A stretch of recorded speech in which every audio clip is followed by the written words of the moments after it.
Bonjour et bienvenue chez Saint-Cyr Automobile. Aujourd'hui, je vous fais la présentation de ce nouvel autoradio. Je vous rappelle simplement que cette autoradio, la présentation est faite sous forme de chapitre. Donc vous pouvez basculer d'un chapitre à l'autre pour aller à l'essentiel. Le premier chapitre, donc c'est la radio. La radio, donc tout simplement, donc vous allez pouvoir éteindre ou allumer donc votre autoradio ici, monter et baisser le son donc avec la commande qui est ici.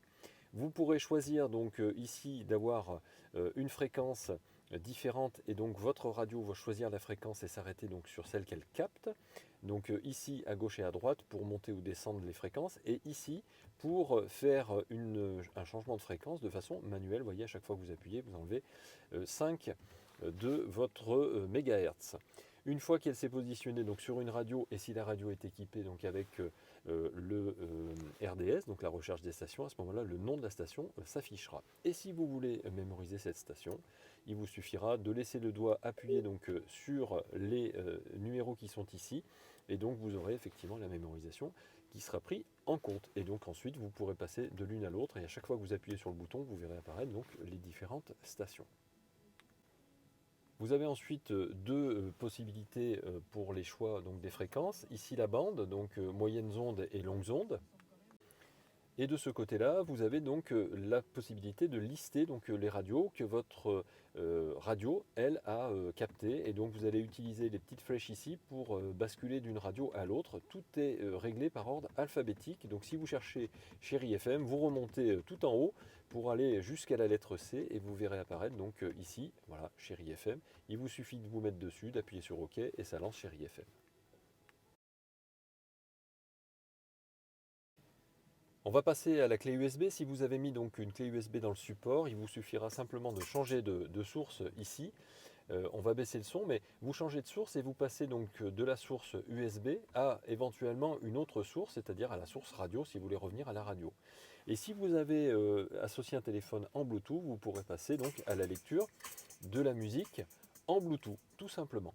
Alors une fois que vous avez fait ça, vous réglez bien sûr le volume sonore. Vous avez donc votre clé USB qui apparaît ici avec le nom de la musique que vous êtes en train d'écouter. Et si vous voulez basculer d'une musique à l'autre, il vous suffira effectivement d'utiliser les petites flèches qui sont ici.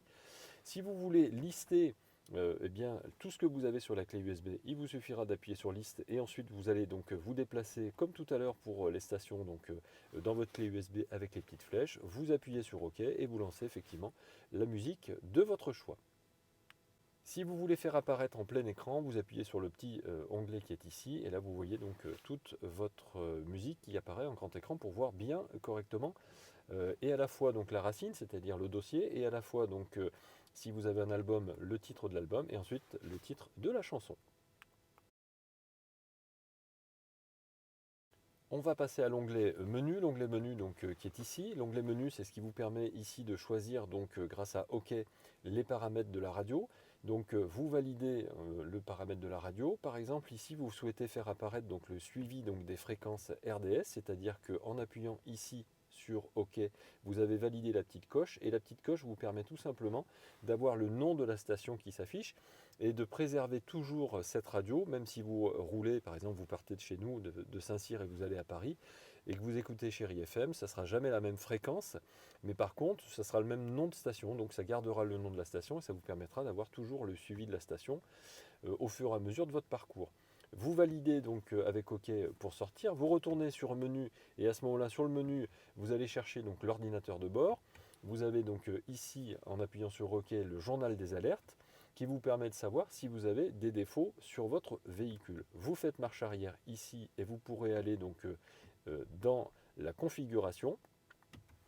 Ici, vous allez pouvoir définir donc les paramètres de votre véhicule.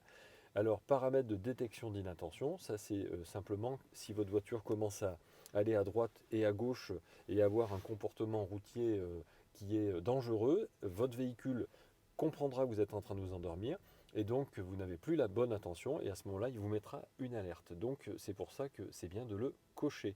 Vous allez donc sur OK pour valider si jamais ça n'a pas été coché. Ensuite, on retourne donc sur les paramètres et donc de la configuration de l'afficheur ici. Et là, on va pouvoir donc choisir les unités, c'est-à-dire passer donc pour les consommations du litre au 100 ou du kilomètre par litre, ou de degrés Fahrenheit au degré donc Celsius. Vous allez choisir de régler la date et l'heure ici. Donc à chaque fois, si jamais, par exemple, aujourd'hui, on est le 14, eh bien, on va valider pour rentrer dans le petit menu. Et ensuite, on va utiliser ici les petites touches pour aller chercher donc le 14. Et une fois que c'est fait, vous validez, donc ça passe au suivant et vous continuez. Donc vous faites la même chose, vous validez et vous choisissez donc le mois qui est en cours et l'année, etc. Vous faites la même chose pour l'heure et vous allez donc chercher le petit OK ici pour le valider. Et enfin, vous pouvez donc sortir de votre menu. Enfin, donc, une fois qu'on a fini de configurer l'heure, vous allez pouvoir donc personnaliser ici l'affichage avec un défilement donc, des textes plus ou moins courts ou plus ou moins longs, si c'est plus ou moins donc si c'est coché. Et si vous souhaitez aller donc sur la luminosité, vous allez choisir ici plus ou moins de luminosité.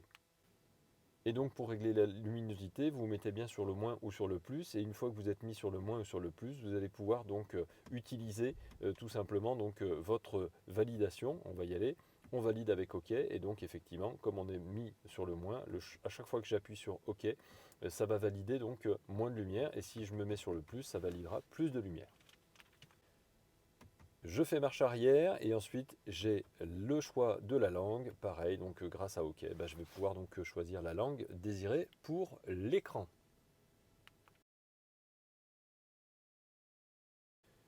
On va passer simplement à l'onglet donc audio. Vous allez appuyer donc ici sur la petite touche de musique et quand vous appuyez sur la touche de musique, vous voyez apparaître donc left et right. Donc pour ce qui est donc du réglage gauche ou droite effectivement de vos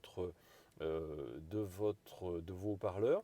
Vous allez donc choisir ici donc de choisir soit la balance donc gauche-droite, soit le volume automatique. Le volume automatique, ça veut dire que si vous roulez vite, votre voiture va faire du bruit. Plus la voiture fait du bruit et plus le réglage du volume se fait automatiquement. Et donc au lieu de monter le son de votre autoradio, c'est votre voiture qui va monter le son naturellement de votre autoradio en fonction de la vitesse de votre véhicule. Donc ça c'est bien de le laisser en actif, mais vous pouvez le mettre en inactif grâce aux petites flèches qui sont ici. Et vous descendez donc dans autre réglage et là vous avez donc les réglages d'ambiance, pareil, donc vous pouvez donc passer du classique, pop rock, techno. Tout ça, c'est un equalizer qui est automatique. Et si vous basculez donc sur le dessous, là, vous allez pouvoir régler plus ou moins de graves, plus ou moins d'aigus. Le loudness, d'activer ou désactiver le loudness, c'est ce qui permet d'avoir plus de graves à bas volume. Voilà comment on fait pour faire les réglages de audio. Voilà, j'espère que ça vous aura été utile. Bien sûr, nous restons à votre disposition. Si vous avez des questions, laissez-nous un petit commentaire. On répond à tout le monde. Vous l'aurez compris, ce n'est pas notre métier de base, bien sûr, mais on fait ça pour nos clients à la base. Et puis finalement, on se rend compte qu'il y a beaucoup de gens qui nous réclament d'autres vidéos pour savoir comment fonctionne leur voiture. Donc, on est à votre disposition. C'est un vrai plaisir de pouvoir vous aider. À très bientôt.